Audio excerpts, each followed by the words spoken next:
We will explore how it works and its construction to understand the magic behind this tool that helps us dry and style our hair in no time.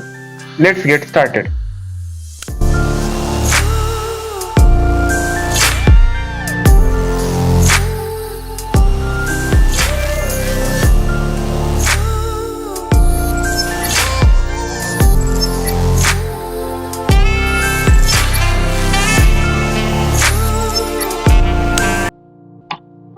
Before we dive into the construction, let's quickly go over what a hair dryer is and how it works.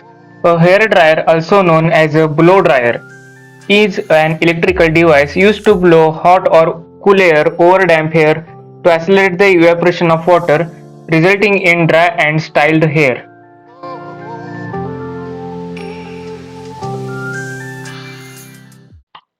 Now let's take a look at the basic components that make up a hair dryer.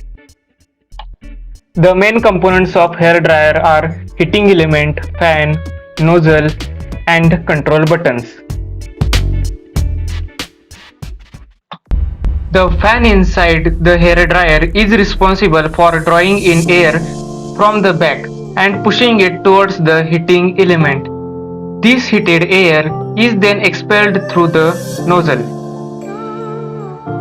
The heating element is the heart of a hair dryer. It's usually made of nichrome wire, a material with high electrical resistance which allows it to heat up quickly when electricity passes through it.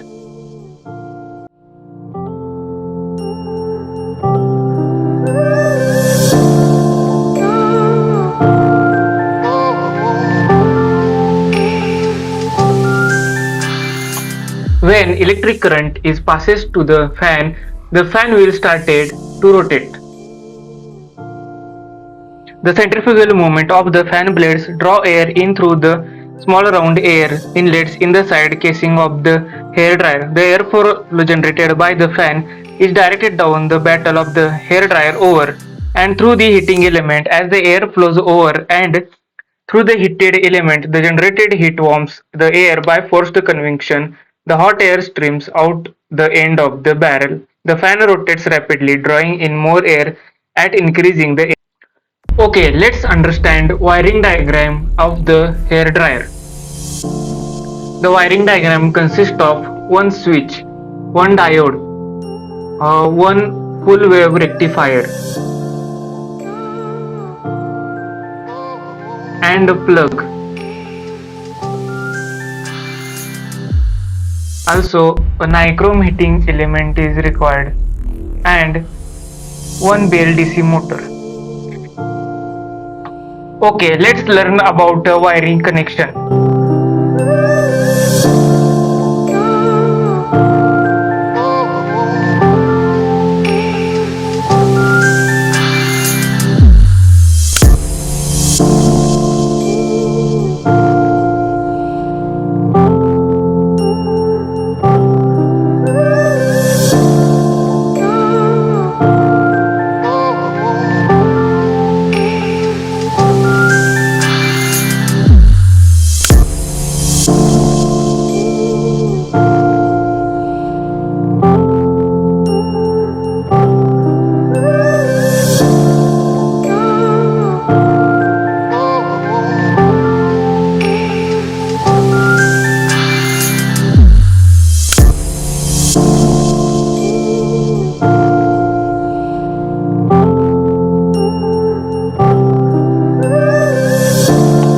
When we plugged in, current will started to flow from the wire.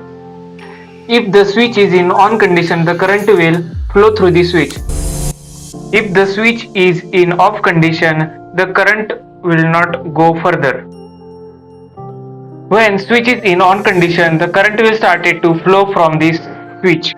Then the current will be divided. It will started to flow from the heating element and the full wave rectifier. We require full wave rectifier because we use BLDC motor which runs on a DC current and heating element works on the AC current. The neutral is provided for the returning path. Okay, we will learn practically what is inside the hair dryer.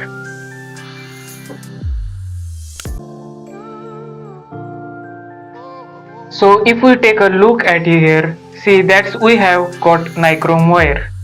So the things that fascinating about the hair dryer is that they take a massive resistor because your motor doesn't want a full 120 volts AC that comes in from the outlet.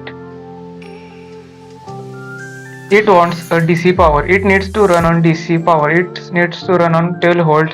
Is they use the heater as the resistor to drop the voltage down to the 12 volts. So that's the kind of ingenious way to do that. And then the heater is made out of the coils here, and they are called nichrome wire, or they are made out of material called nichrome is a alloy of nickel and chromium, and when electricity is run through it heats up in a way that it's very effective at getting hot. When power runs through it also doesn't oxidize. So a lot of times when you heat up the other metals, they will get oxidized and they will rust. And they got doesn't do that. It just heats up and then there is no oxidation. It works really well as a heater. And on the front here you can see there is a 90-degree opposed brackets that holds everything 90 degrees apart, which keeps everything working. As far as airflow and stuff like that, it also holds this mica sheet separated. And then you can see we have these brass contacts, and they are little brass rivets, and they distributes the power around the different parts of the heater. And right here, this part is bimetallic strip. So that bimetallic strip is made out of two pieces of the metal, and what it does is when the metal is heated to the certain point, it causes the bimetallic strips to bend. And so one piece of the metal has two different expansion rate than the other piece of metal, and it causes the strip to bend. So maybe this one on the outside, if this was a bimetallic strip, this one expands faster than this one and it causes it to bend. So you could have two different types of metal, like say an alloy called invar and other piece of metal called copper, and the copper is going to respond to heat at certain rate and it's going to expand, and the invar is going to not expand nearly as fast, and it's going to cause that switch to open up, and that will shut down the power to the heater. So if it gets too hot, the bimetallic strip will expand and it will pull itself away from the contact and shut down the electricity to the heater. You can see we also have the diode right here that just controls the flow of electricity. It's like a little electrical wall. And then we have a thermal resistor here. The thermal fuse. This called thermal, basically another safety precaution. If the temperature get too high, the fuse will blow and it will shut down the hair dryer and prevent the housing from the melting or the hair dryer from getting too hot and potentially blowing the air that could burn you.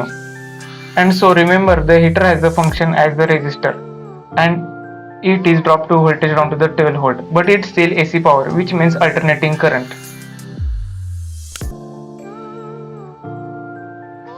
Alternating current basically function as a sine wave. It like this. It flows back and forth, and the motor that we have here is designed to run on the direct current, so just flowing in the continuous loop. And the way that this hair dryer